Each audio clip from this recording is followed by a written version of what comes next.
Hi, everybody who's here. Most of you know me, some of you don't. Just for those of you who don't, my name is Chad. I spent most of my life as a semi-professional stick-toting and gun-toting wacko. Violence has been my anti-drug my entire life. I got introduced to martial arts sometime in the 70s, and I've been doing it off and on ever since.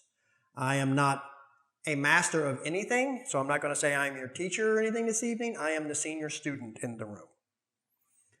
So, what today is going to be about is what I call the S.M.A.C.K talk, or the Simplified Method of Amalgamated Combat Knowledge. Like I said, I've been around learning and being trained and training martial arts of different forms most of my life. One of the things that I participated in when I was in the U.S. Army for about a decade was what was called USD, Unarmed Self-Defense, or Combatives 1, 2, and 3. The principles there was to study every recorded martial art, Eastern, Western, ancient, and modern, and find the overlapping parts of the Venn diagram, the commonalities, and distill it down into a workshop that we could teach an Iowa farm kid in 3 days who had never been in a dojo in his entire life. I've kind of applied that procedure to what I've been doing for about the past 18 years, which is a form of full-speed, full-contact combat club based on medieval sword combat. So I've spent the past 16 years studying under various masters and teachers and also consuming and digesting many different what we call fuch books or fight books, period manuals written from the 11th century on through the modern expansion era of saber combat for the United States military and the Polish military.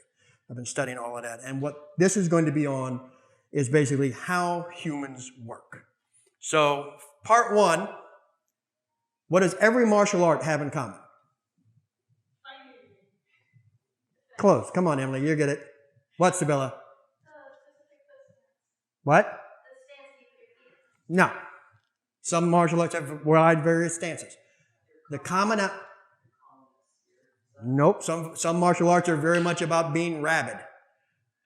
Every martial art has in common the fact that you are using a human to break a human in 7 seconds or less.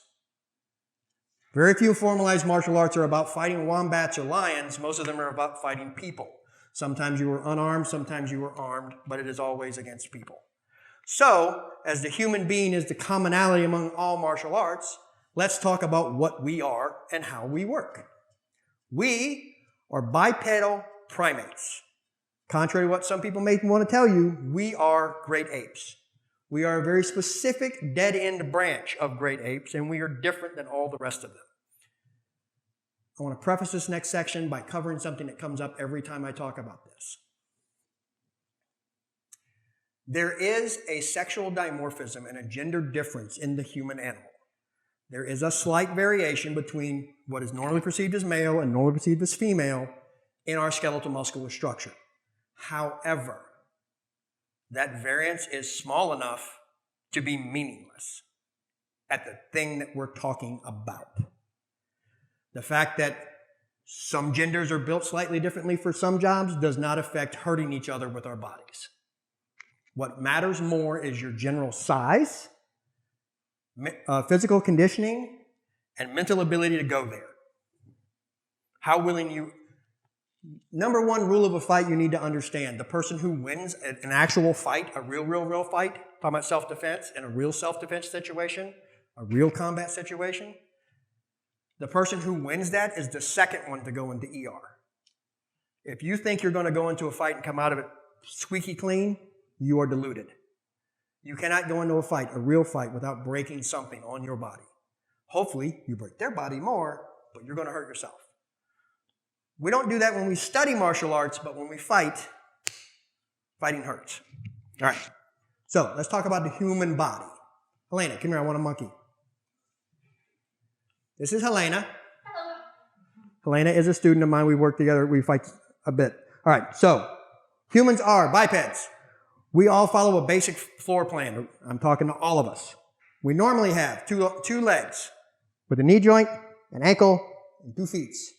We have a pelvis, we have a spine, shoulder girdle, 2 arms, and a skull balanced on top of a bunch of sticks that has 2 optical systems. Unfortunately, a really bad design of a breathing and an eating hole that all go into the same tube and stereo hearing, right? All of these systems matter. But if you take a human about mid-trunk, find your belly button, everybody. Go about 2 fingers below your belly button. That's where your waist actually is. I don't care where you wear your pants, that's your waist. Because that's the point where your 2 systems break apart. Think of a human as 2 different skeletal systems. You have a lower body and an upper body. And our lower bodies and our upper bodies evolved to do 2 separate jobs really, really well. And a bunch of other stuff, okay. From our mid-trunk down, everything in our lower body evolved to do one thing super great. And that is to pick one foot up and put it in front of the other, to walk forward. We can also go sideways, we can go backwards, we can do the splits, we can do all kinds of things. But primarily designed, we do this. And we do this better than anything alive. Many, many things on this planet can outrun us, outswim us, outjump us, outleap us. Nothing alive outwalks us. Human beings literally walk things to death. And that's got to do with the way we're built. We have the way our hip joint, the double pendulum of our knee and our foot, all of that stuff. It's all maximized for energy conservation and return. This is the thing we do the best. Okay? From about this point up, everything in your upper body has evolved to do one job really well, and a bunch of stuff, okay. And that is to pick stuff up and hold it close to your chest. Into your mouth, into your bosom, safely against your chest. Mine. That's what we evolved to do. We can do a bunch of other stuff, but this is what we evolved to do. Because of that corollary, your muscles and bones are never going to be more efficient and stronger picking your foot up and putting it forward. That's the strongest you're ever going to be. A side kick, a rising snap kick, none of that stuff's ever going to be as strong as up and down. That's what we do. You will be able to throw your arms out, your arms around, but your arms and your upper body will never be stronger than it is coming back to your chest. Okay? Let's talk about how your body moves. We're made up of bones. I don't know how many people have had to touch their bones. They're slimy. Don't do that. That was a joke. Moving on. Sometimes they get a laugh, sometimes they don't. Your muscles are basically the scaffold, your bones are basically the scaffolding that your muscles move. All of your muscles in your body only have there are 3 kinds of muscles that do 3 kinds of movements. Only one kind of muscle that we're going to talk about. The 3 muscles in your body are cardiac muscle, which is a unique muscle that makes up your heart. And it's going to do what it does since before you were born and doesn't give a crap what you think about it. It's just doing it. Tough. And we're glad it is, because if it wasn't, we'd have problems. Second, you have smooth muscle, which is what makes up things like your stomach and the lining of your thoracic cavity and your intestines. It primarily is an involuntary muscle. It does pretty much what it's told to do, what it's designed to do, but you can have some input on it. If you don't think you can, you can. It's called going to the bathroom. We affect those muscles. We can't really directly control them, but we can give them messages like, do the thing, Bob, and it does the thing. Okay? Skeletal muscles are the muscles that obviously are mounted on your skeleton and move you. Okay? They only have 3 kinds of movement. Concentric, eccentric, and isometric. This is going to sound crazy, but you know this, I promise. Concentric is when a muscle gets smaller to do a job. Concentric, the circle closes. Okay? An example of a concentric, everybody put your arm out like this. Put your hand on top of your bicep and raise your hand towards yourself. Your bicep gets smaller to do that job. That's a concentric contraction. Eccentric, to push the circle out, is when a muscle gets longer to do a job. And that same motion, that's your tricep. Your tricep lengthens to do that job. Okay? Usually, every motion that you make, there are 2 muscles. One's pulling, one's pushing. Okay? That's how you do things. Isometric is when you load a muscle prior to an activity, but it does not change its length. That sounds complicated, but if you've ever had to jump on a crack and not break your mama's back, you've done it. When you squat down and you prepare to jump, that's an isometric loading. You bend down, you tighten all those muscles. Get ready. That's isometric. All right? Everything that you do burns energy. Calories. We call them calories. We really mean kilocalories. I don't need to get into that. And ATP conversion rates and lactic acid buildup and blah, blah, blah, blah. We're not going to get into science. Just know that everything you do burns juice. Okay? Everybody's seen an odometer in a car, right? Little numbers that turn when you drive miles. Know what I'm talking about? You have in your body a part that you can't see in there. You have a counter that's counting down. Every human at every second of their life has a certain finite level of energy, level of caloric energy that you have in your body. Okay? Every motion that you make, every decision that you do, everything that your body does.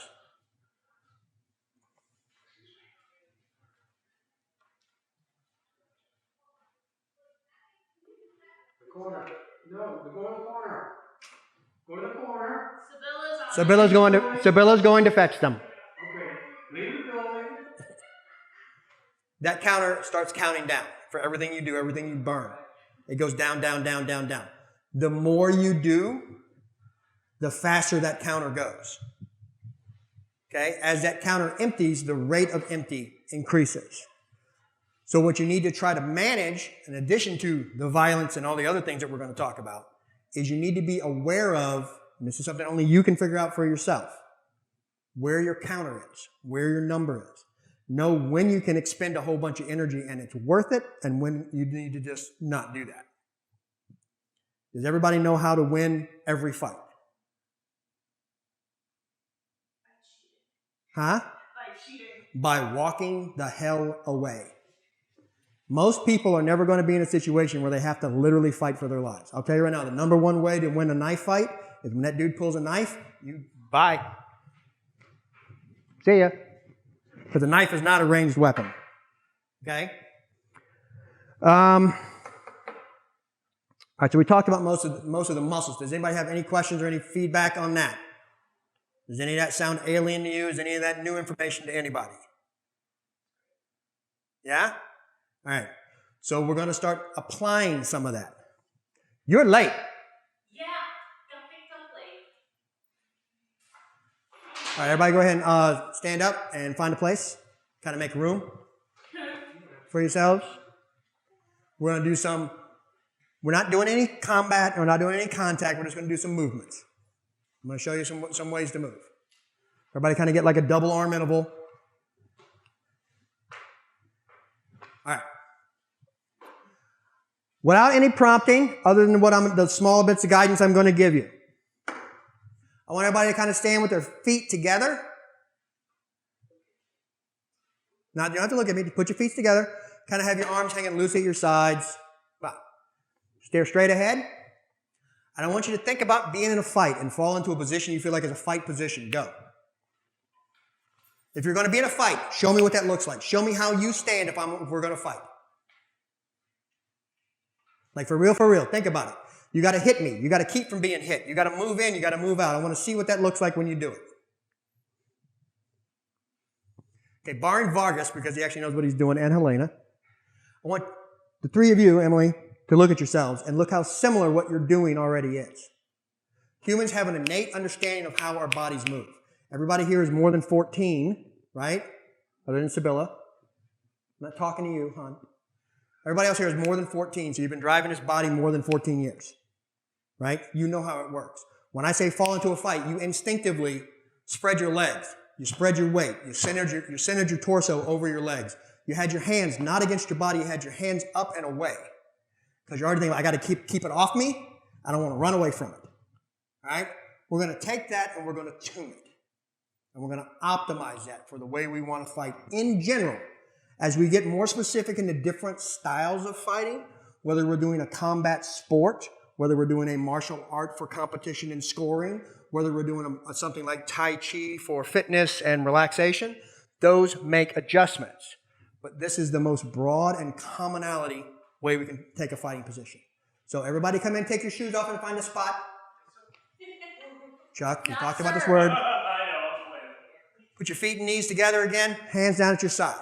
What I want you to do this time consciously is I want you to step apart with your feet about shoulder width. And just kind of settle in that and be loose. Remember, don't isometrically load. Don't clench anything up. We're unclenching. We're staying loose right now, okay? So about that distance, shoulder width, side to side.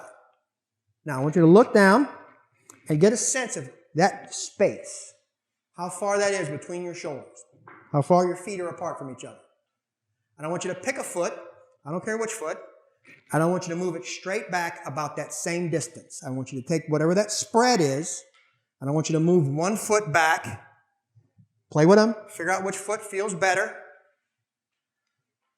About that same distance. Don't open it up too wide. Don't open it up too shallow. It should feel natural, about the same width apart as back. All right? And just kind of stay loose. Don't clench anything up. All right? Now, I want you to think about putting your back foot knee over the point of your big toe on that same foot. Keep your feet aligned straight.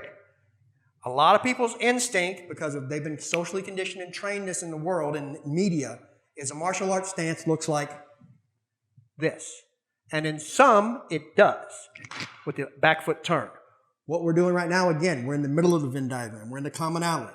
We're not doing Hapkido or Aikido. We're not doing joint throws and passes. Toes straight ahead. Toes in the work. Close it up a little bit, about that same distance. Find that place to where your knee feels comfortable floating over that toe. Right? Don't worry about what this is doing. We're dealing with from the belly button down right now. Right? That all makes sense to everybody? Great. Now, take your front foot and step back and reset it. Get your knee in the same place it was a second ago. That feels completely alien and backwards, doesn't it? Your brain's going, that's not how it works. That's the wrong foot. That's the wrong foot. Who's right-handed? Who's left-handed? Raise your hand, Chuck. Who's right-footed? Who's left-footed? Who's right-eyed? Who's left-eyed? Who knows? Who doesn't know what eye their dominant eye is? Who doesn't know what dominant their eye is? Sorry, we should back up and talk about that for 1 second. Who doesn't know their dominant eye? Like, anybody? Okay. Everybody relax. Just go back to your natural stance for a second. We're going to do one other exercise real quick. I should have touched this. I'm sorry. Everybody take your hands, put them out in front of you. Make a little diamond. Make a little diamond. Close it up. Pick something in the distance with both your eyes open. Put it out there in the distance and make that hole as small as you can and still see the person across. Like pick a person and put their face in the hole. Make it as small as you can and still see their face. Both your eyes open. Both your eyes open. Doing that. All right? Close one eye. Okay, if you can still see them, the eye you just closed is not your dominant eye. Go back and forth. Camera 1, camera 2. In one of those shots, you will lose that person. Wow. Whichever view you have that person in your sight, that is your dominant eye. Normally, your dominant eye follows your dominant hand and follows your dominant foot. I am not in that part of the bell curve. I am right-eyed, right-handed, left-eyed, right-footed. So figure out your hand, eye, foot. Those are important later on. We need to know those. But we have to figure out which one of those are our dominants. All right, so fall back into your foot stance. Again, do the whole thing if you have to. Feet together, spread, pace. Find the one that feels natural and normal to you. All right, make sure and get that knee kind of popping over that toe. And as soon as you do that, you'll notice there's an isometric load in that quadricep back here. That leg starts getting tight, right?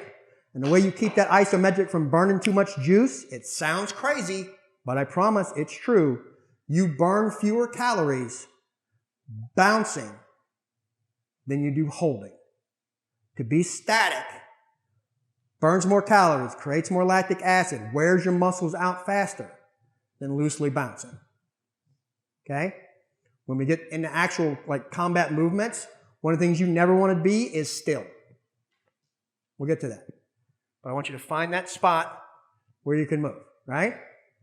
Everybody's got that? Everybody's comfortable with that? Anybody need some more time to figure that out? Feedback. Talk to me, people. Participatory exercise. Good, good. You good? You good? You good? You good? You good? You good? You good? You good? Okay. Everybody relax. Shake it off for a second. We're going to talk about this. Most people's initial response when I said fall into a fighting stance, have whichever hand is your primary hand. Conversely to what you think you would do, your primary hand probably stayed closer to your body. And your not primary hand floated out. There's a reason, and it's a dumb reason, because humans are stupid. You are willing to lose this hand to live the rest of your life. You will feed this to the tiger. You can have that. I'm going to go now. Unlike geckos, we don't grow that stuff back. We dumb, but we do it. Okay? We are prepared to get stabbed, bitten, snaked, whatever. We don't need this hand. This is my friend. I want my friend. This one, I'm not invested in this one. Right? So you automatically fell into that primary hand close, secondary hand away. Right? We can use that because we want to do things that are as close to instinctive as possible, because the less time you got to think about what you're doing with this, the less time that person is hurting you. The more time you're hurting them or maintaining you're not hurt. Everybody got that? All right, so we're going to kind of loosely fall back into our fighting stance. Don't worry about how focused you are. Just kind of keep your feet rocking back and forth. I want you to think about where your hands are now. I want you to put your hands up. I want you to focus on them and kind of ignore your feet. I want you to keep your shoulders and your hips pointing the same direction. A lot of people's instinct is to turn. Keep this as far away from the bad thing as possible. We're not doing that right now. We're not worried about weapon retention. We're not worried about abdominal retention. We're just going to find where our mechanics are. All right? Your non-dominant hand should be your forward foot. Chuck is backwards. Chuck is a weirdo. That's good. We like weirdos. Weirdos are great. Weirdos break the Venn diagram. That's what we want. We want to start in a place. This is the one that broke, so. All right. Yeah. So that hand's out. This hand's close. Right? Now, when we do when we get to attack motions, what you have to do is you have to move this into danger, and that's the hard part for your brain, because your brain wants to go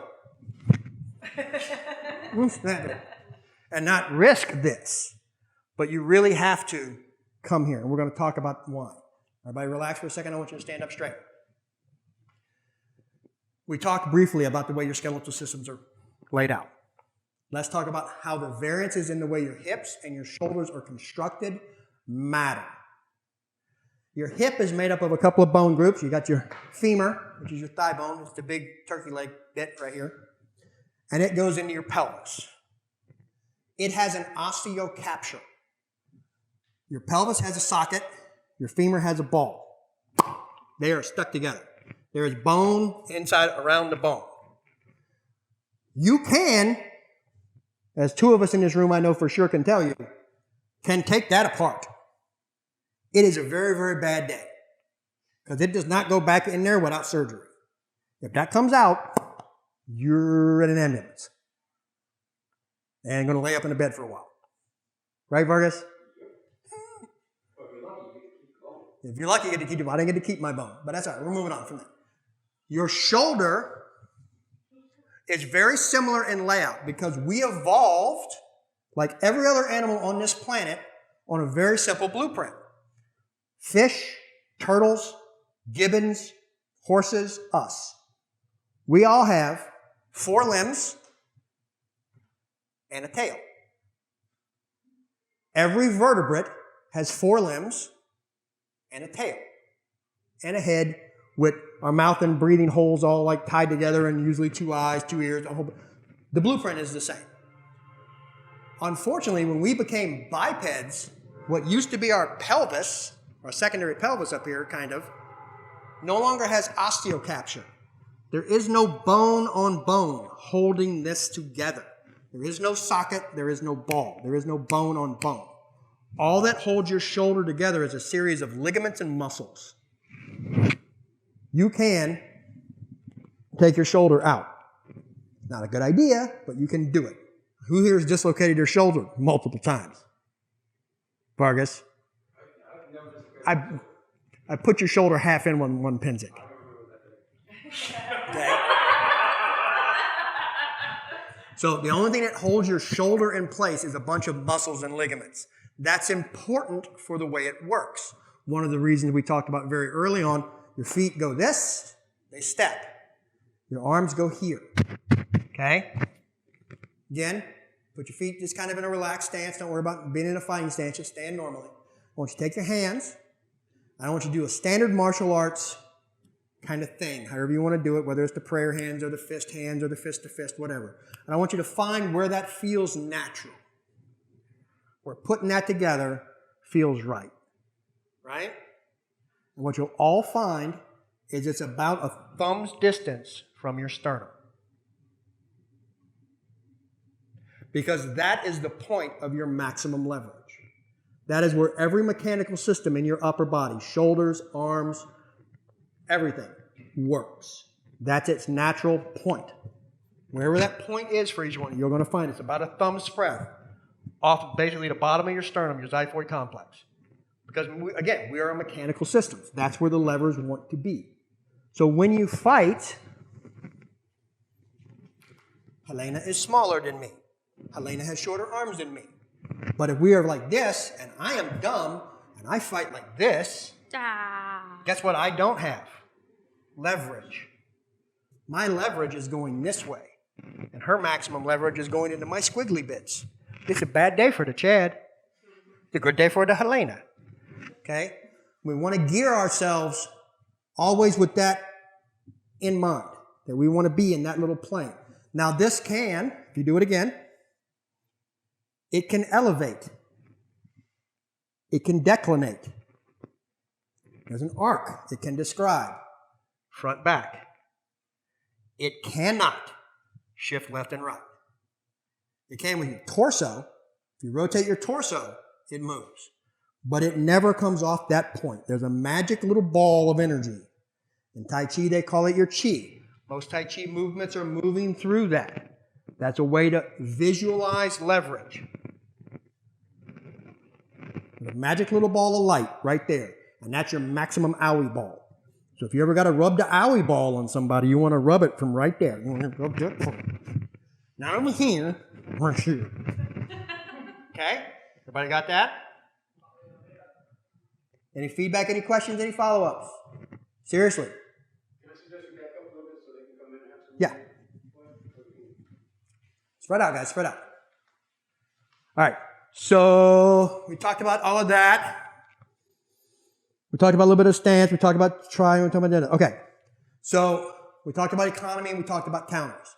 Who already is starting to feel warmer than they were before we stood up? Like any at all? Like your body's a little bit warmer, you're a little bit looser, your butt doesn't tingle as much as it was sitting on the ground, all that kind of stuff, right? Just standing here, we're burning calories. But you know what's burning the most calories of everything you guys are doing right now? Understanding the weird mouth noises that my face is making. Your head fat right now is going, what's that, what's that, what's that, what's that, what's that? Whole bunch of new stuff. Too many people discount the calories burned by your brain. The single biggest consumer of caloric energy in the human body is not your heart, it's not your liver, it's not your stomach. It's not anything in your circulatory system, it's not anything in your skeletal muscular system. It's the big giant lump of walnut-shaped fat between your ears. You are a sculpted lump of bacon fat driving a meat mech. Okay? You are a brain in a bone jar. All right? And that is the number one consumer of all of your resources. When you begin to suffocate, the last thing to run out of oxygen is your brain. When you begin to starve, the last thing that stops getting calories is your brain. The first thing that you never turn it off, ever. Two things in your body never stop working, your heart and your brain. And your heart is kind of a misnomer because your heart is not a series of constant actions. Your heart is a series of 4 actions being interrupted by other actions. There's 4 beats to your heart. It's not bump, bump. It's bump, bump, bump, bump, bump, bump, bump, bump, bump, bump, bump, bump. And that first part gets interrupted by the second, the third, and the fourth. And then it goes.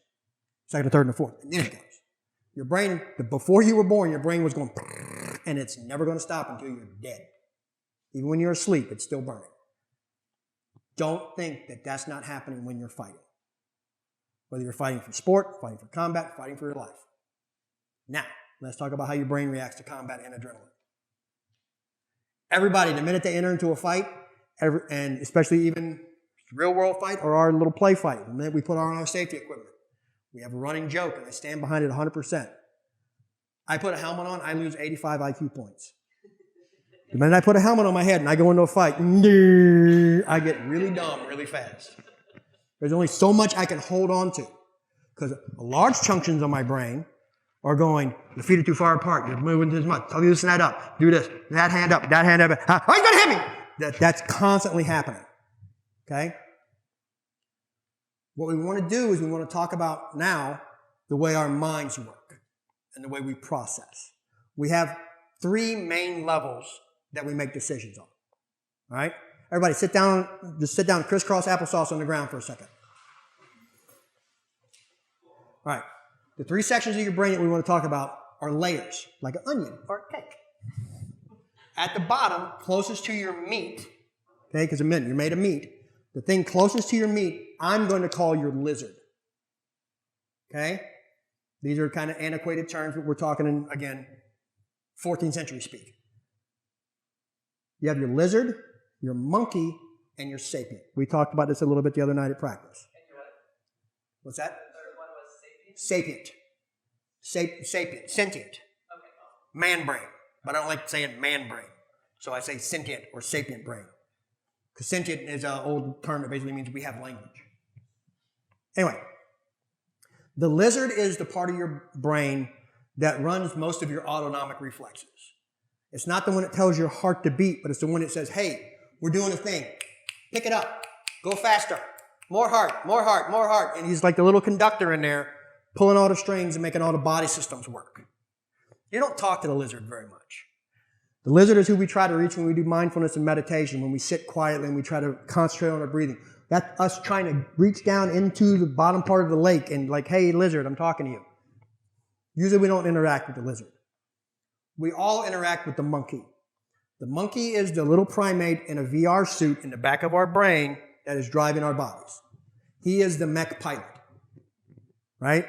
He is the one driving the suit. And if you don't think you have a monkey and you don't think that your body does things without... Everybody thinks that every action that they make physically is a willful action. Okay? Chuck, stand up, wait. By only willfully moving each muscle contraction that has to happen between the ground and upright. The way you stand up is you learned as a baby to stand up. And you taught your monkey. When your sentient brain wants to stand up, it goes, monkey, up! And the monkey goes, monkey, go up! Monkey is dumb. But monkey is also very much a creature of habit. Monkey understands how this works. Monkey do this all the time. Monkey's why I can walk through my house hungover, 4 o'clock in the morning, and I can know where the milk's at. I'm like, I need the milk. I got to have the fat. I got to have the fat. And eyes closed, lights out, and the only thing that's going to mess me up is a cat. It's in the wrong place. Right? That's the monkey. That's me going, monkey, get us milk. Monkey, get milk. Right? We think that we fight. We think that we dance. We think that we drive. We don't. We train the monkey. The monkey learns to do these things, and we're basically, inside our own heads, a big Pokemon trainer. We are telling the monkey, use whirling dervish, or do whatever, do this, and the monkey goes, monkey do, and that's it. That's all it does. And everybody who says, well, no, I do it. I willfully choose every action I do. Like, no, you don't. You don't. That's why we practice. And you think you don't practice physical actions, but you do, I promise. You do it every day. Everybody here in this room who's ever put on makeup, remember the first 4 times you tried to do eyeliner?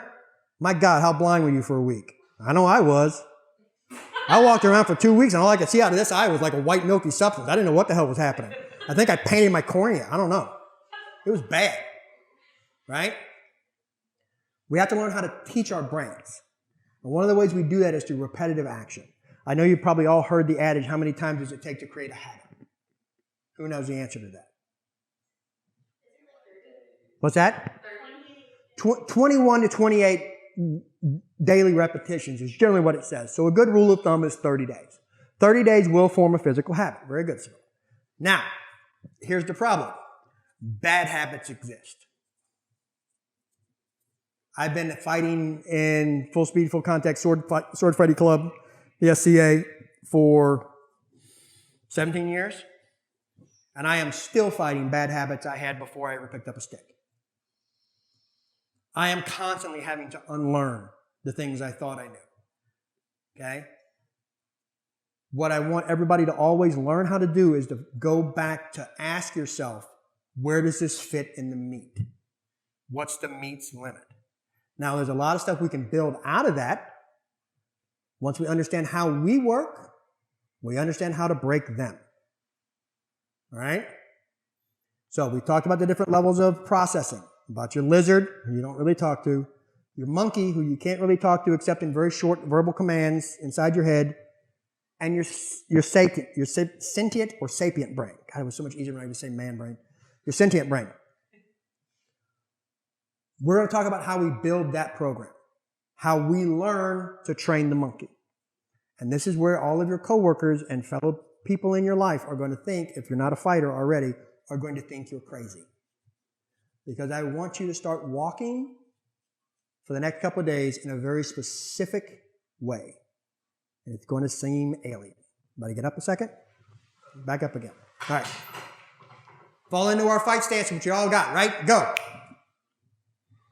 Who's got it? Everybody got it? Chuck, look at your foot. Look at your back foot. Turn it. Toes into work. There you go. Settle in. Everybody settle. Take your hands. Take your thumbs. Stick them up. Put them on your earlobes. Did that change everything you just felt in your lower body? Did that just make everything you're doing from your waist down go, what? Or was it completely divorced? Just asking. There's not a right or a wrong answer. Different people have different responses. For me, when I do that initially, everything down here goes, what? It's confused. That's not what we... And some part of my monkey goes, I don't know why you want it, but okay. And it's confused. Some people are like, whatever, I don't give a shit. Do your thing. That's a good thing to get to a point where that doesn't affect anything, because what we want to do is we want to divorce these two systems. Your upper body and your lower body need to be like two toddlers in a trench coat. Okay? One guy's got to be focused on getting us to the liquor store, and the other one's got to make sure he remembers the birth date on the license. All right? That's how we got to be. We want to divorce these two systems in the way we move and the way we do things. Okay? But if you can't stick your fingers in your ear and go, what are you doing? Right? All right. So from our normal stance, we're going to all go forward one step. Then we're going to go back. And we're going to go forward. And we're going to go back. And now we're going to go two. Bam, bam, bam, bam, bam, bam, bam, bam, bam, bam, bam. Okay? Keep doing that, same pace. Touch your nose. How you doing? I don't know about y'all, but I stuttered. I just stumbled a little bit when I did that. Because my monkey was like, well, did too many things. Stop. There's only so much you can process at a given time. Because right now you haven't crossed the line between monkey and sentient right now. Your sentient's still like mostly, this is your monkey, your sentient's going this, there. And the monkey's like, but I'm doing this! Okay? So we're not even, before we even get to like how we blow and how we throw stuff and how we void and how we defend, we've got to, I want you guys to really get this. Because I don't know this was alien to me. This took me years to really get this in my head. I want to believe you guys get it because I'm so good at explaining it, but like, it's got to be weird to somebody. Literally, I'm just asking. Come on, somebody give me feedback here. Don't leave me all by my own. Yeah, your stance. Okay, so what I want you to get used to doing is just standing around and changing your feet.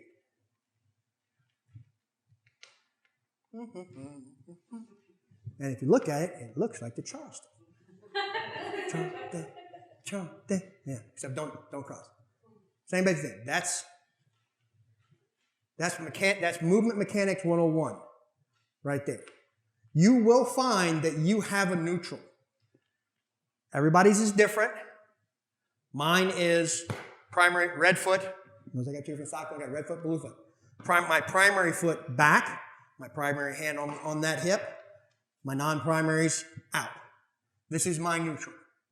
Some people, like Rowan, unfortunately she's not here because I would have shown you, because if I wasn't watching her, Rowan would have fallen into this. One of our friends, Rebecca, her neutral is basically horse stance. She cannot make her monkey stop doing this, which is fine. It's not a problem. When she thinks about it, her sentient brain can make the monkey do the thing. But the minute she's not holding the monkey does this. That's alien to me. Makes sense to her. So again, this is just a commonality starting point. Everything you're going to do from this point forward can branch out and be tuned. But I want you to get mechanically how this works. You understand what I'm saying? You see it? Or who wants to learn how to fight with it? Who wants to do violence? Am I getting sent to the hospital? No. Great, I don't violence. I didn't sign that waiver, did you? I want to make sure you do not get sent to the hospital. Okay. I've been doing this for 16 years and I've only broken my arm twice. Technically, he didn't do it. No, other people broke my arm for me.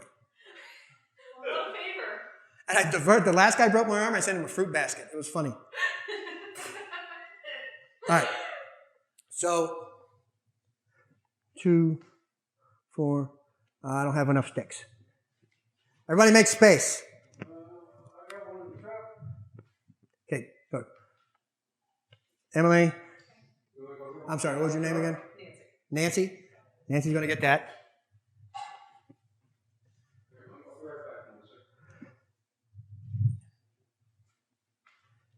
Yeah, I'm going to give you that. I'm going to borrow your stick for a second, Helena. Because these people have not had sticks before. I know. So I want to give them a minute. All right. So, you guys watch this. We're going to fall into our neutral, right? Come out from the wall a little bit, Emily. Okay? We're going to fall into our neutral. Non-dominant hand, up and out. Dominant hand right in front. Where I want you to try to get to is as close to that magic ball of fire, right there, and then come over. Because you can't do anything if you can't come to the magic ball of fire. If you start from the magic ball of fire and you leave it, you lose your power. So you don't want to be in it, you want to pass through it. Get me? All right. So get in your little magic ball of fire, find it, and then come off of it to a comfortable spot. Find where you feel comfortable. All right? Now, what I want you to think about while you're doing all this is you don't have anything in this hand. So this hand's going to cover that. This is going to cross over. And the reason you want to cross that over is because if I'm here and I come out of mine and go across my power, blah, blah, blah, blah, blah, then you come across your power and we clash powers. Bing! We make sparky sparks. Because that's what some fighting is. Some fighting is making a sparky sparks. Okay? So, from this spot, in your little ball of fire, come off your ball of fire. And what I want you to do is I want you to ignore the stick in your hand for a second. I want you to take your hand, and I want you to pass your hand like that through your fire. Through your little ball, through your point of leverage. Come more across your chest. Yeah. Remember, it's about right here. So you want to come from here and come across. Here, across. Yeah. You want to turn and go across and out. Yeah, you're gonna like move your torso off your head.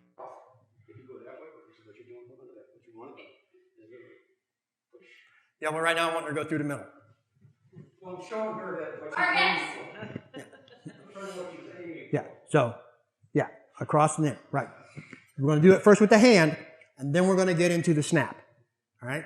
So we're going across and across. Here, try with me. You take this, give me that, so you can see my hand while I'm doing it. You good? We're going here, we go across. Now what I want you to do is I want you to take your hand, and I want you to go just past, stop, and then drop. Do that again. Come back to here, cross, stop. Okay, come through your little place of power, stop, drop. You should feel that in a muscle you probably haven't moved very much. Right? There's a muscle that runs basically from the point of your wrist right here, back across your elbow, and then from your elbow all the way back up to your lap. That muscle is involved in that action. And that's a muscle that most modern people don't move. You get it? Everybody feels that pull, feels that little tang? You don't like it? We're gonna see why you don't like it. Point your foot more straight. Bend this knee a little bit more and put your knee right over the point of your toe. Bring this foot out a little bit. Bring it back a little bit. Right there. Right there, my stick. Push against my stick. Okay. Saddle more. Bend your knee. Get your knee bouncing over there. Here and here. Cross. Drop. Towards me. Yeah. Cross. Drop. Like at me. Yeah. Okay. Like as if you're going to hit me. Okay. And now everybody who's been doing that, make sure there's nobody in front of you. Make sure you got a good grip so you don't throw it. Throw it with intent. Feel it. Across and down. Bam. That's sword blow 101. That's the very first muscle that you need to learn how to utilize to do swords. Now, if I put the swords down, just drop them on the ground. Same stance, same hands. Hands all in the same place. Everything the same. Come across and down. Come across and down. That, believe it or not, is one of the strongest punches you mechanically can throw. There's a reason why this punch is illegal in boxing. That is your maximum leverage. What's the most powerful punch you can throw in boxing? Who knows? What's the most powerful punch you can throw legally in boxing? No, jab is the weakest. Uppercut is one of the strongest. The jab is weak because the jab is literally just me pushing out. The jab is me, I don't want it, I don't want it, I don't want it, I don't want it. No. That's all the jab is. The uppercut is you're going out and back in your, sorry about that microphone. It's going out and coming back to your power. Coming back to your point of leverage. Okay? Now, everything we've done to date, who needs stick time? Who hasn't got a stick? Who needs a stick? If you haven't got a stick, get a stick, come out in the middle. Swap. Come out here, Chrissy. That's even Helena. Look, you got a stick? Okay, everybody with a stick, come here. Swap. Sticks come in, non-sticks go out. Make space again. All right, come off the wall a little bit, like a step off the wall. Take your stance again. Fall into it. Get your knees good and bent. Yeah. All right. Non-dominant hand up and out. Dominant hand up. Thumb up. Put it right in your little point of power, right? And where your little magic ball of fire in the middle of your chest is, where we talked about, your mechanical leverage. But right now, just put it, it's going to feel weird, but put it in that spot right there, right?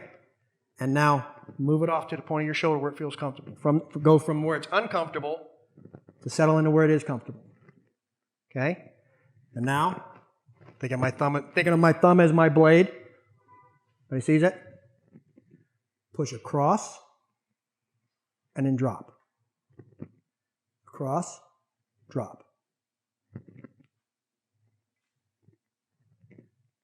Let me know when you feel the muscle do the thing. Don't push your elbow out so far. Chuck. Here, drop.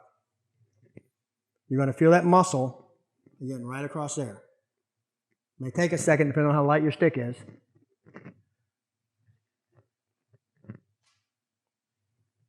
Yeah? Everybody gets that? Now make it space and don't hit nobody in the head. Throw with intent once.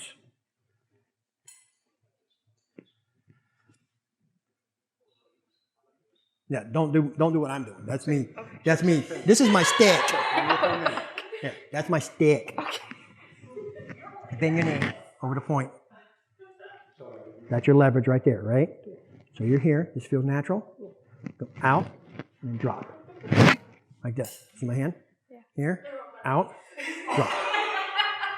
It just popped, Drop. and I was like, ooh, there we went. And then it's My cranky joints. You feel it in that muscle right there? I think so. Yeah. You need a heavier stick, but yeah, it's there. Because that's this.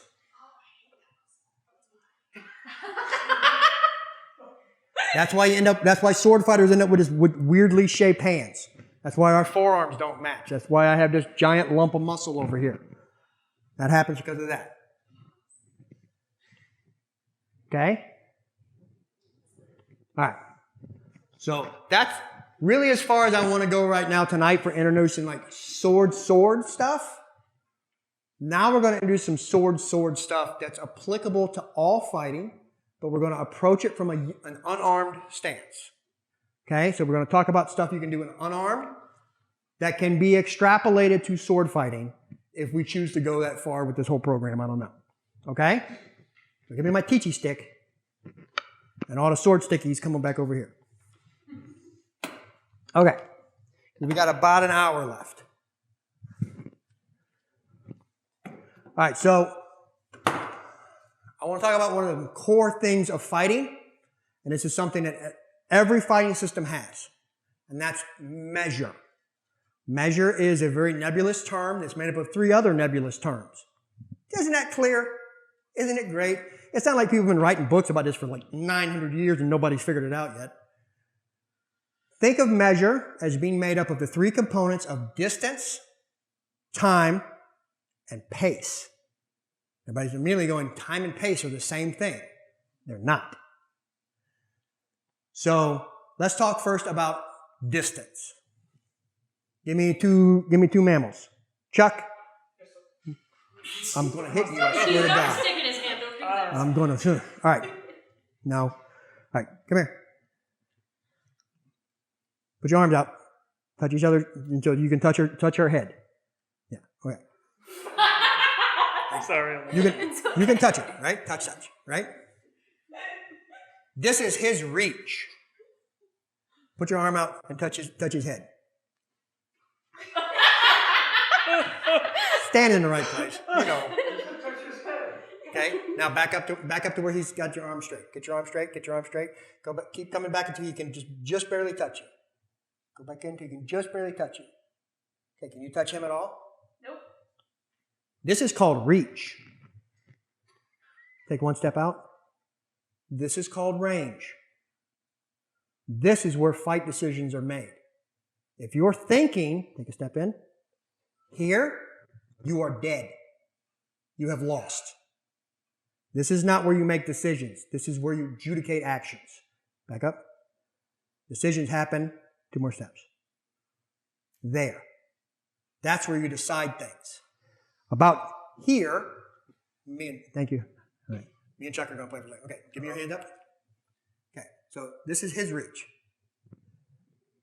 Not mine.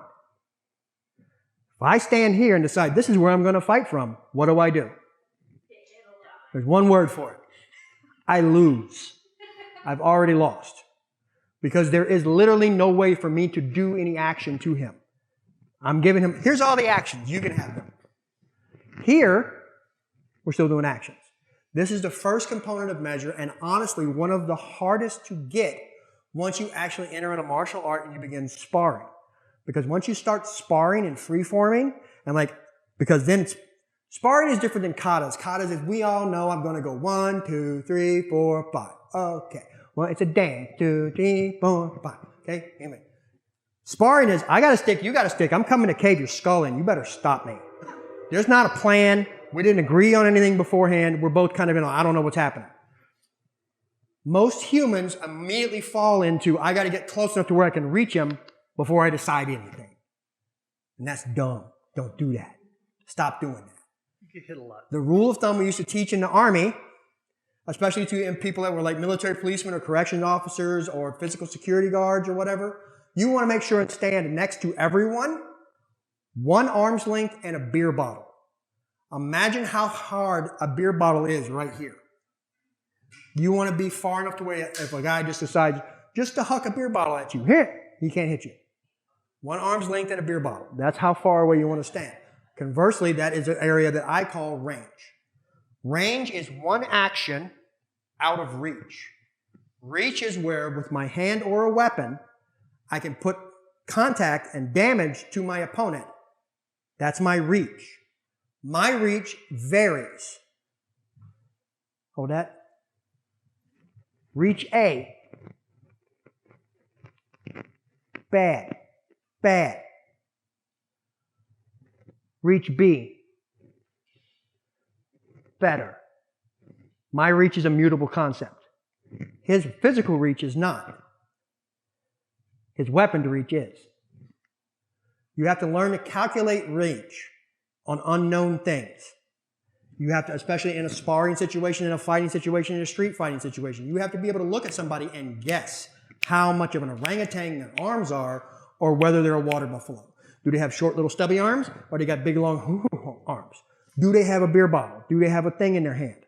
Okay? I'm not dealing with anything thrown. I'm not dealing with anything reach. I'm dealing only with fighting. Okay? The other thing we want to make sure of is when we're in range, right? I'm not in reach. I think I'm going to hit you. Okay? I want to make sure that I've got my stance right. I don't want to be standing here like this with all my power going out into the nether regions. I want to put my power in the middle of him. Ideally, what I want is my power off his power. I want his power going somewhere over there, and I want mine going right into its core, right into the middle of the monkey, and I want to go choke it till it's unconscious. That's what I want to do. All right, so that's step 1. You got to think about distance. So real quick, practical exercise I want to do with distance. Everybody find a partner. You want one partner. By partner up, find a dance partner. If somebody doesn't have one, I'll get it. You two, you. No, you two. You're fine. All right. Everybody partner up, get some space. Me and you, Chuck. All right.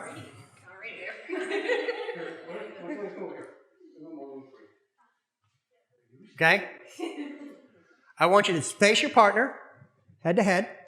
I want you to each put out your dominant hand. And I want you to advance until you kind of just barely high-five each other. Find your little stance. Find the stance we talked about. Fall into your stance. Get that point where you just touch each other's palms, where you just get that high five. All right? Now get a half a step away from each other.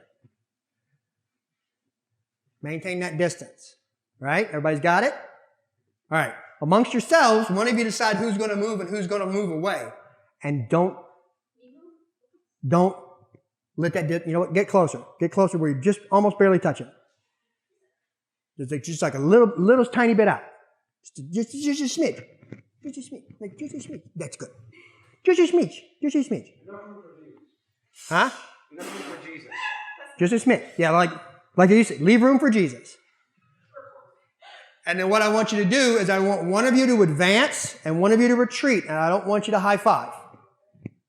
You get what I'm saying? So open up a little bit. Yeah. Yeah. Here, come this way a little bit. Don't worry about being in the camera. It's fine. Okay? You get it right there. And you advance. Because you want to do it where you don't do it with your arm. Here, give me. Okay. Okay, you got me? Advance.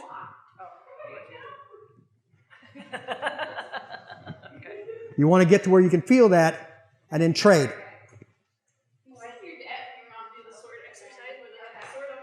Okay?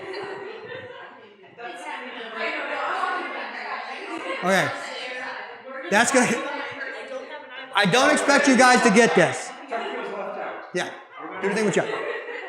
I don't expect you to get this. I expect you to see how much you don't get this. I know what you do. He told me. And what happens is now I step forward. Yeah. Again, I don't expect you. Okay, hold on. All right, everybody, help. All right, hold up. I don't expect you guys to get this. I expect you to get how much you don't get this.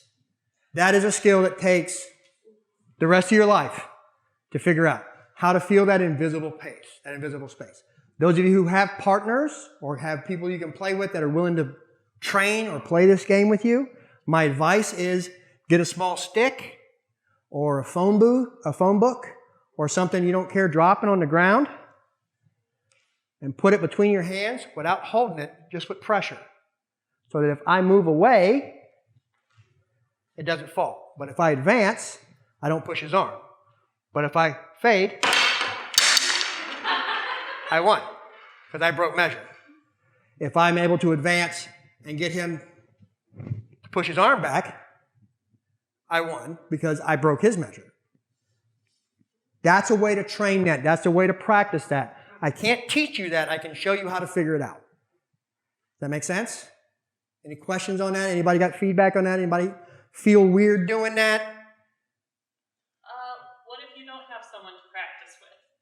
We practice on Sundays in the park. Right now, Sundays around 2 p.m. we start over here in Thomas Park. And you don't have to be an armory. You don't have to be smashy smash. We'll always try to work something with you. Okay. Seriously. All right. Since we were moving, let's talk about movement real quick. There are a couple different steps we can do, and I want you to figure out which step works best for you. I have my personal favorites. You might feel differently, but I'm going to show you the different steps that are available. So get a little bit of room. Everybody open up into your stance, like we talked about. So get back in it. All right. So the first stance we're going to talk about is what's called a passing step. There's a passing step, a gather step, and we'll get once we pass those, we'll get into the different ones. So a passing step. I'm going to take my back foot, which is my red foot right now, and my red foot is going to become my lead foot. So trail is going to become lead. So my red is going to pass my blue and become my front. That's passing. That's trading places. Lead for trail, trail for lead. Okay? The thing that gains me is the ability to change distance very quickly. The bad thing is, it's slow. It's not the slowest, but it's a slow step. Okay? The next slowest, and the one that can get you the most distance, surprisingly, is a gather. Take your trail, right? I don't know which way is the best way for me to stand. Take your trail, bring it to your lead, and then push your lead out. That's faster. It can be if you sneak it. Fighting is lying. When we're fighting, I don't go, I'm going to step now. We're fighting, I'm moving. Another reason why we're constantly moving is I'm hiding those things. We're moving and I'm cheating my feet up a little bit. Whereas if I go here, I can't do anything until that's over. Here, I can run away like a big little bunny, or I can advance. But the bad part is, when I'm here, I'm stuck. Not a whole lot I can do. Okay? Track? Everybody get that? So passing is your trail, becomes your lead. Lead becomes your trail. Either way. This is my personal favorite. This is what I do most of the time.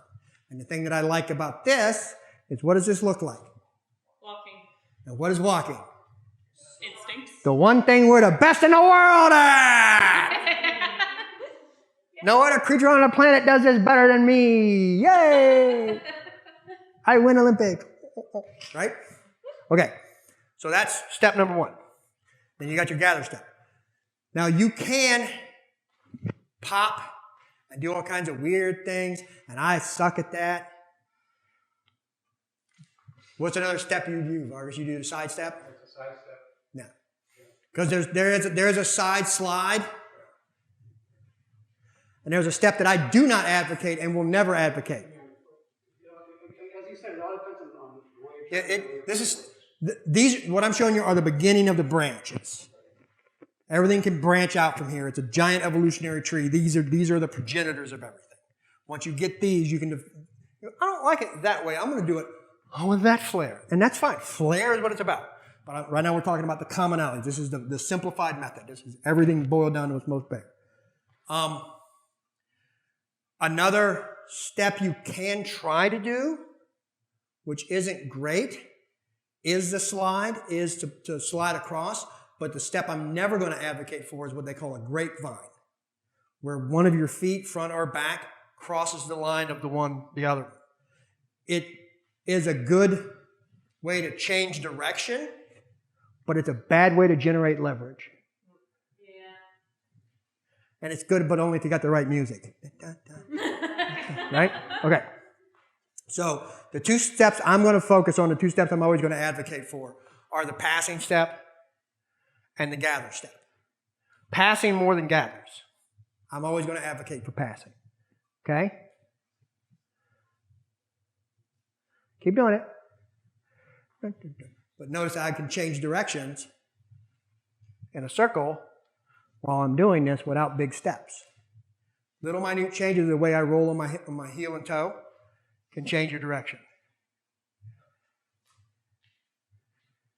You know this already. You do this already.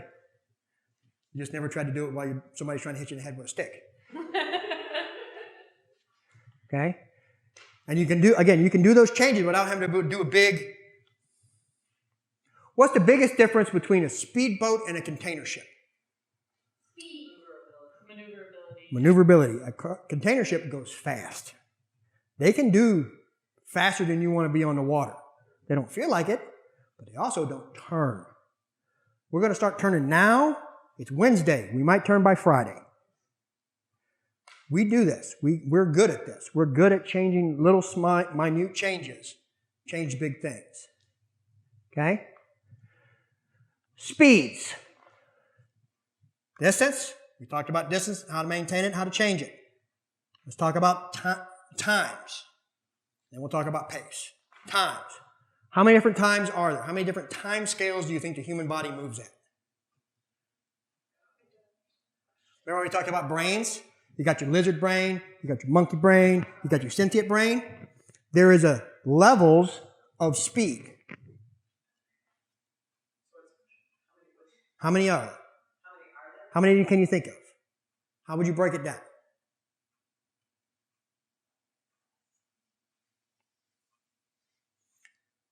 We broke the body into two sections, right? Upper and lower, right?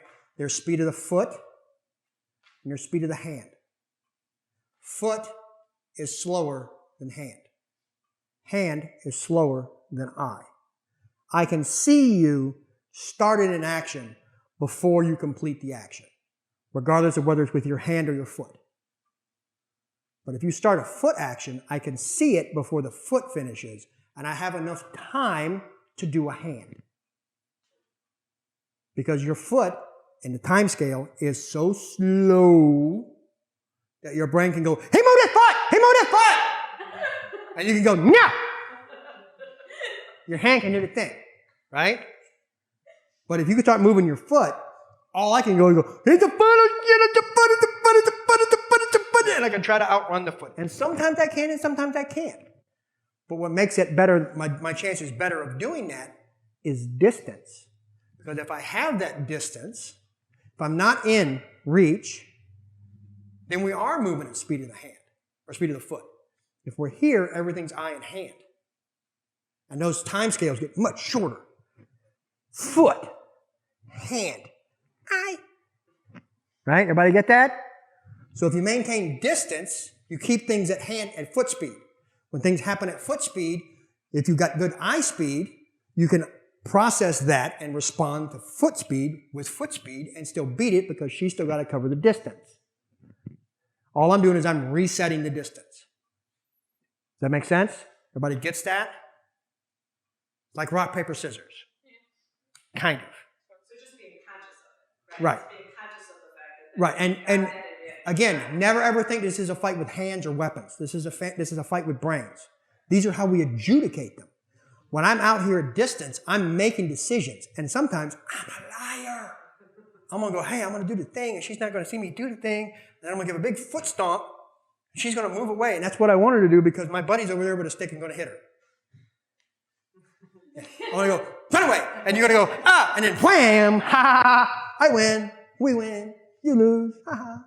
Or, okay. One of the most effective techniques I've ever learned fighting, literally, is to take a stance against an opponent and to go, to pick a spot and go, and change everything I'm doing. Because immediately some part of your brain's going, oh shit, what's he see? What's he see? He sees the thing, he's going to hit me in the butt. I don't see anything. I don't know. I don't have a plan. I don't like that. Your defense is too good. I don't like it. Do something you're uncomfortable doing. Do something different. And I can push and cause that to happen because I'm lying. Okay? That's where you can trick speed of the eye. I can show you different tricks, and I can trick your eye. Right? But that's, you got to learn it. That's experience and instincts and stuff. Now, when I said distance, time, and pace, I saw your face go, time and pace are the same thing. No, I was thinking speed or time times. I was thinking the equation of distance Right. and speed and time is what I was thinking of. Who can guess the difference with, not you, Vargas, who can guess the difference between time scales or timings, and pace? Pace is like a rhythm. Okay? How do you control pace? With aggression. Not always. You can. You can also change pace and control pace by inaction. And which one is cheaper calorically? Well, that would be lack of aggression. I would make that argument. Okay, you can, yes, you're correct. I'm sorry, I assume when you said aggression, you meant the use of. The withholding of also is a tactic. A lot of people, when we talk about controlling pace, immediately think that to control pace, they've got to be, I'm doing a thing. Oh, you know what else controls pace?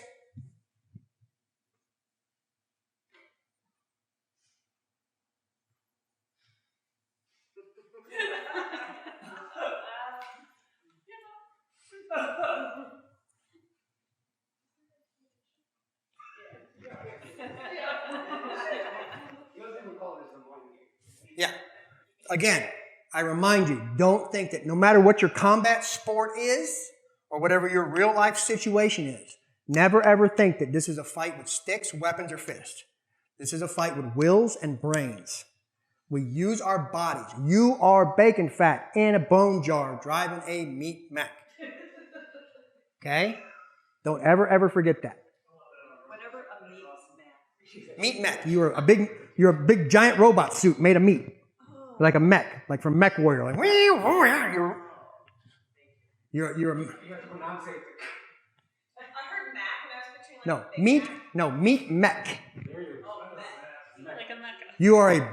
You are a lump of bacon fat trapped in a bone jar balanced on top of a mech, a robot suit made of meat. A meat robot. The neck is a game reference. Yeah, sorry, it's a nerd. I'm a nerd. Who'd have thunk? Shut up.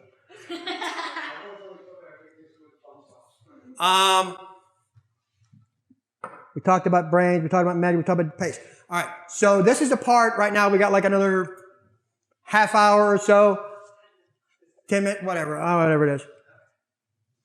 Legitimately, I do not want to position myself as a know-it-all or the only true way. This is a way. This is a theory. This is a theory I have found works for me and has worked for a lot of people I've talked to, and it worked for the United States Army. So it's a methodology, it's not an answer. Does anybody have any feedback, any pointed questions, anything they're not clear on? Legitimately, I want feedback. Give me go.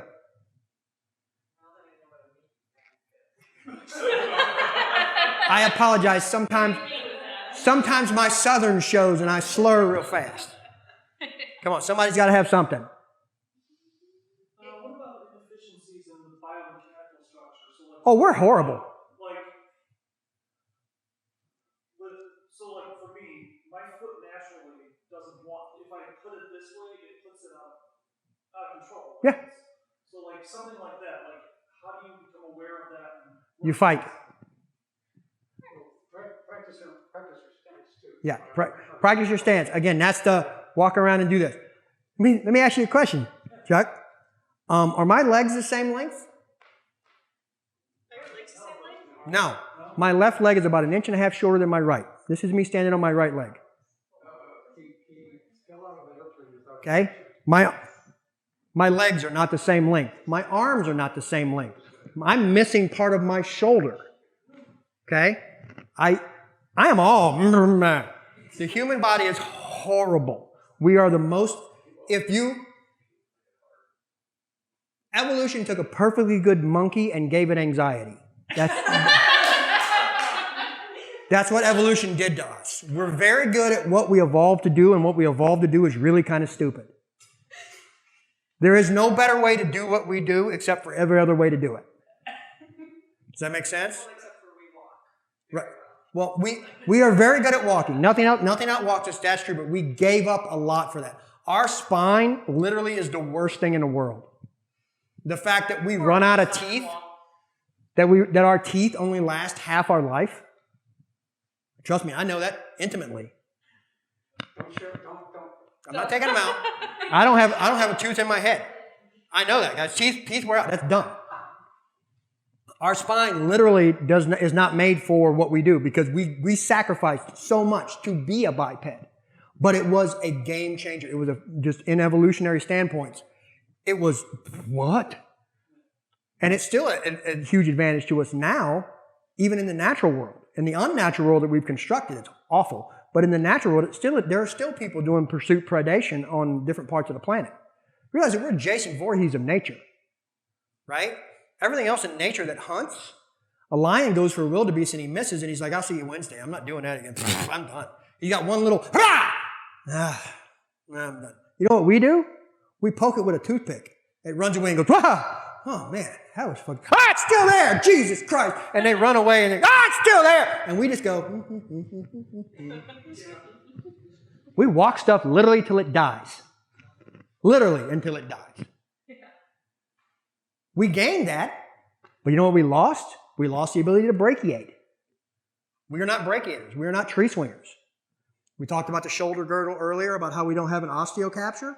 You ever seen the skeleton of a gibbon? What is that? A gibbon is a lesser great ape. If you ever go to the zoo, you'll see them. They're the kind of orangey ones that go through they go swing real great. They got real long arms and little short legs.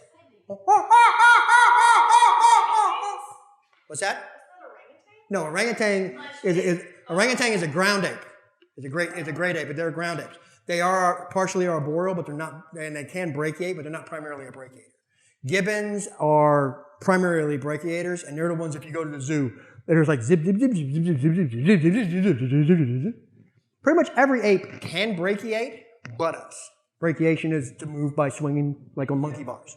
We can do it. Sorry. Yeah. Sorry. I want to make sure that you guys do have a handout. I have, talk about word choices. I have a very long and rambling, like 75-page diatribe on physicality and the way we move and all that kind of stuff. I don't expect you all to read that. I didn't even give it to you. But what I did give you is I have printouts over here that have a QR code, the same QR code you could have used to register for this class. I've now redirected it to a video series on YouTube where I basically talk more in detail about the methodology here. So it's a good go back and reference, but like, what did he say?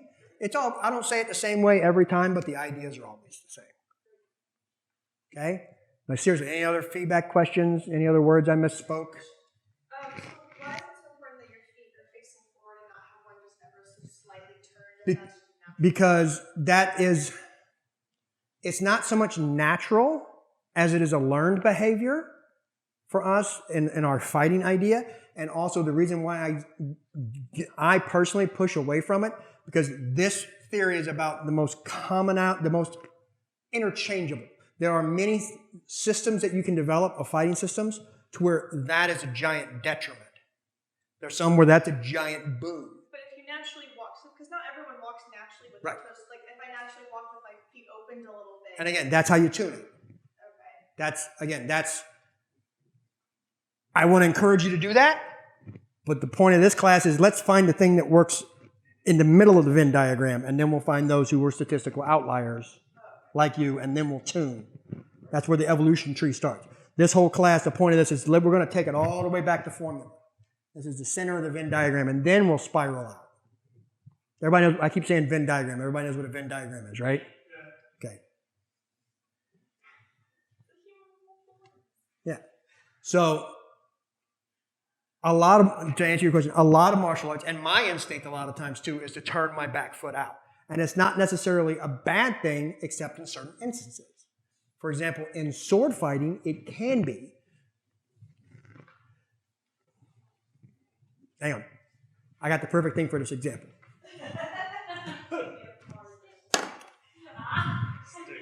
Exactly matched weapons. Each one of these weapons is identical. So nothing changes in the weapon. Vargas and I take a stance, and we get to a point, and we get to a point where we can just touch each other, right? See my back foot? I'm going to change nothing else about my position on my stance. I'm going to lift my toe. I'll turn my foot away. I'm going to put my foot down, and now I can't touch him. I'm going to lift my toe. I'm going to turn my foot forward, and now I can. That little bit can change your reach. Yeah, and again, and that's the thing you can fall into. But what I'm saying is everything you come off of center line becomes more out of the center of the diagram, and you're going more towards this particular style of fighting. We're going all the way back to all the fighting form. All fighting reveals humans. All fighting requires us to be able to walk forward. If I may, what you want, you don't want to be like this. Right. About shoulder width apart is the best that you want. Yeah. Now mine's a little different because of the way that I learned and fought. But this is too extreme. Yep. Okay. And this is good, or this is good, because like you said, in here I can reach. If I turn this, look what I've done. Yeah. Even if my body is and forward. The same thing becomes true too with your hips.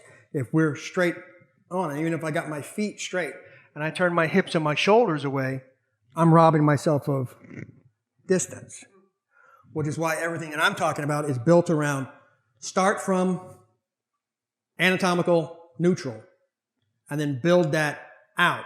And then from this, we can build what works for you and for what you're trying to do. But this is neutral. This is Barney style. This is where all the Lego bricks start. Because that, with your foot turned out, is built on this. You got to get this, and then you can get that. If you go straight to that and you don't get this, this is the foundational layer. Does that make sense? Yeah. I'm not saying you got to stay here. You don't got to stay in the basement. Absolutely not. Yeah, no, you don't have to. No. For the purposes of this class, for just understanding the way the mechanics work, I kind of insist on keeping the toes in. And now I'll tell you right now, for me, for what we do, the type of fighting that we do, I work very hard to keep my toes in the work. Because I fight in a way that I have to have every little inch. I don't have a 7.5-foot weapon. I got a shorter than average sword.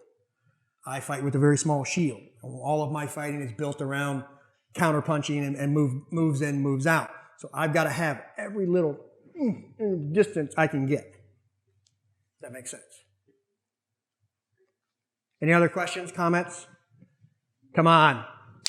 Say something, Christy. No. Okay, who learned something new? Who learned something they never heard of before? Okay, what? Other than meat mech. Just the way in which your foot moves, and it's going to take your. Okay. I learned how to properly punch. If you want, we can work. Me and you can have a brief conversation after this about how to actually throw a good, effective blow. I am never going to advocate for punching. Punching is kind of dumb. I'm going to take all the smallest, most fragile bones in my body. I'm going to inefficiently wad them up, and then I'm going to hit the hardest bone in the... Ow, my hand is broken. That was dumb. Never underestimate the power of an open hand slap. Just slap a bitch. Works every time. Seriously. That is one of the best ways you can strike anything, is with the heel of your hand. Just a good, solid follow-through slap. Not only is it effective, it's so satisfying. Very nice sound, too. Sound is part of it. Yeah, yeah, Oh, yeah. Don't worry about punch. But the best self-defense advice I can ever give anyone, if there's one lesson I want you to take away from this, if you need it in real life for self-defense, and that concept is distance and time. You will win 100% of the fights you do not engage in. Okay? Very few of us ever find ourselves in a place where we have to actually fight for our jobs, for our livelihood, and for our lives. I've been there. That's a dumb way to live your life. And I know nobody else in here right now is doing that because you all have bright eyes. And you don't have crushed souls, and you're not look like you're going to either bite me or sob. Shut up, Vargas. I know how broken you are. Right? Again, my advice to you always is going to be in a self-defense situation. I know sometimes you can't extricate yourself, but plan always to have an exit. Plan always to have distance. Arm's length in a beer bottle. It's the best advice I can give you for self-defense. Maintain that distance. And learn the power of a good insult. Doesn't that cause more aggression? It can, but it also causes poor fighting. they're focused more on the insult and anger. It's not a fight with bodies. It's not a fight with hands. It's not a fight with weapons. It's a fight with brains. Cook their brain. So then we could kill him with love. You could. You can kill a lot of things with love. But, yeah. All right. I appreciate everybody being here. Really, I do. If you want to take a flyer, like I say, it's got a QR code on it. If you have a smartphone, you can just take a picture of the QR or point at the QR code or look at it later, and it'll get you a link to the video, to the YouTube video series. It's not compulsory or anyway. I don't get anything for it. But if nothing else, you get to watch me sit in my basement during the pandemic and rattle at a camera.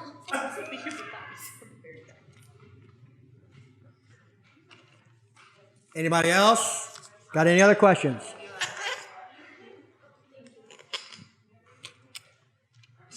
I appreciate everybody's time. Thank you very much.